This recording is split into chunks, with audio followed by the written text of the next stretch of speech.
جناب عمر رضی اللہ تعالی عنہ رات کا وقت ہے اور صحابی سے کہتے ہیں مدینہ میں ایک قافلہ اترا ہے، بیچارے تھکے ہوں گے، انہیں سونا ہوگا، آؤ آج خلیفۃ المسلمین امیر المومنین اور ان کا ساتھی جا کے ان کی پہرے داری کرتے ہیں۔ چلے گئے، دیکھا ایک عورت ہے، اس کی گود میں بچہ ہے، رو رہا ہے۔ حضرت عمر وہ بڑے سخت بھی تھے، شیطان ان کو دیکھ کے، ان کی جرت کو، ان کی ہیبت کو، ان کی سطوت کو دیکھ کے راستہ بدل جاتا تھا۔ کہنے لگے کیسی ماں ہو، کیسی ماں ہو، بچہ روتا ہے، اسے دودھ کیوں نہیں پلاتی، اسے دودھ پلاؤ۔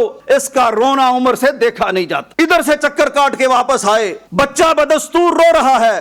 اب جناب عمر تیش میں آ گئے، میں نے تمہیں کہا تھا اس کو کھلاؤ اور پلاؤ، کیونکہ عمر اپنی رعایا میں کوئی بچہ روتا ہوا نہیں دیکھ سکتا۔ وہ کہنے لگی بھولے بادشاہ ہو، کیا پتا تھا یہ کون ہے؟ نہیں پتا تھا یہ خلیفۃ المسلمین ہے۔ کہنے لگی بھولے بادشاہ ہو، عمر نے قانون بنا رکھا ہے جب تک بچہ ماں کا دودھ نہیں چھوڑتا تب تک اس کا وظیفہ مقرر نہیں ہوتا۔